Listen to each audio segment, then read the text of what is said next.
Hello. Let's talk a little bit about a comparison between interview questions and survey questions. First of all, purpose.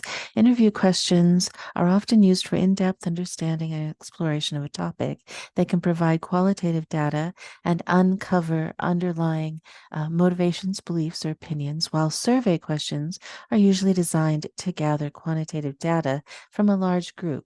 They can help in identifying patterns or trends in a population. Delivery. Interview questions delivered orally, often face to face, through the phone or video these days, are quite common. Survey questions tend to be in written form and are often distributed to participants via paper, email, or other online platforms. Flexibility. Interview questions can be open ended, allowing interviewees to provide detailed responses. Interviewers can probe or ask follow up questions based on the respondent's answers. Survey questions typically have a fixed structure, often using multiple choice, Likert scale, or short format answers. Their similar ability to ask follow up questions unless they are pre included. So it's very limited the opportunity to follow up. A survey question is what it is, and again is usually something like a yes or no type of question or a multiple choice. Sample size. Interview questions, due to the time intensive nature of interviews, are usually conducted with a smaller sample. Survey questions are designed for larger samples to gather data from many respondents in a relatively short amount of time. Depth and breadth. Interview questions provide depth of information. They allow for exploration of nuances and detailed narratives, while survey questions provide breadth of information. They give a broader view of the general opinions or behaviors of a larger sample size or group. Analysis. Interview questions are often analyzed using qualitative methods to derive themes, patterns, and insights.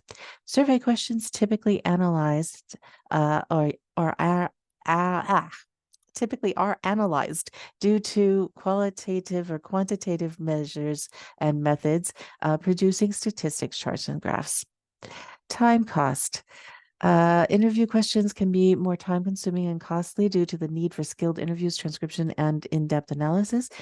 Survey questions can be more cost effective when they try to reach a larger audience, especially with the availability of online survey platforms. Anonymity. Interview questions. Respondents may or may not be anonymous in an interview context, depending on the nature and purpose of the interview. In surveys, often these are designed to be anonymous to encourage honest responses, but this isn't always the case. Types and responses. Interview questions tend to elicit longer, more detailed responses, often again in the form of a narrative or story. Survey questions generate a structured response based on the question format. Again, yes, no, rating scales, etc. In practical applications, a researcher might use both interviews and surveys in a mixed methods approach to gather the most depthful and the widest breadth of information on a topic.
Now, the reason that I am kind of going through the subject of interviews versus surveys is that we recently completed our interviews and ideally are changing those interviews into surveys.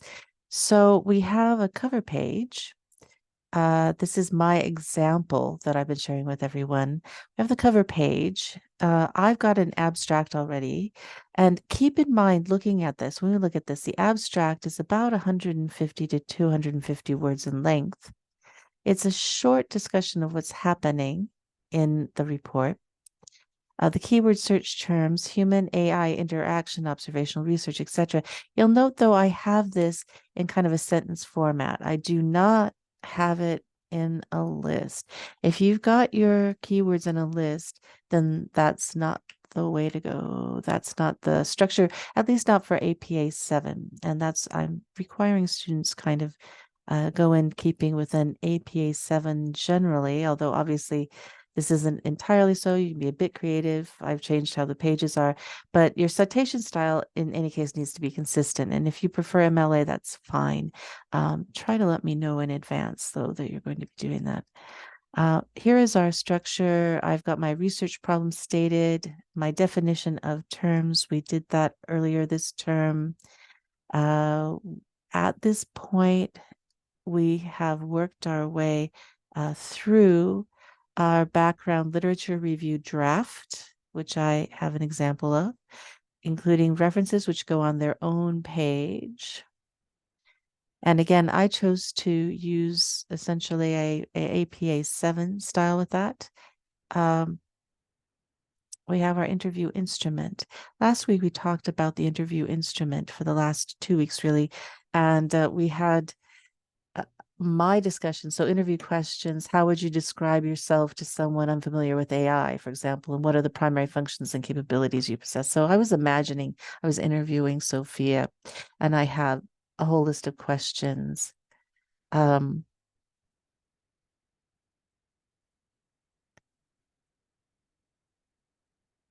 And then I justified that. Now, you may not have done that part. If I have at least the interview questions, that's good. But ideally, a justification for why you're choosing those questions, how you prepare for your interview. And then I have my survey here. My survey, you can see, is quite different because my survey is just asking specific questions. And in this case, it's not directed at Sophia. My survey would have been directed to public opinion about Sophia. And I have a whole host of questions. Again, they would have been yes, no, or unsure. So I'm getting kind of, I probably technically wouldn't want to use unsure because I get a lot of unsure, I suspect. So that's something to think about in the structuring of a survey. What kind of information can you expect to get out of it? And then the observational report is something else. Many of you have already started on that, and you'll have different ways of structuring that. And then your self-reflection happens sort of once you've completed the work that you've done. I again add the works consulted section at the very end because there might be more to it than just my literature review. And then this codification exercise, that's all of this. But right now we're focusing again on the fact that this upcoming week, you'll be creating a survey. So take your interview. And again, in my case, I was interviewing Sophia, but then in my survey, I switched. I am going to be surveying the general public. So my questions need to address that. Okay, if you have any questions about the assignment, please bring them to our open session group discussion or contact me, email me, and we'll set up a time or come to my office hour. I look forward to working with you. Thank you so much.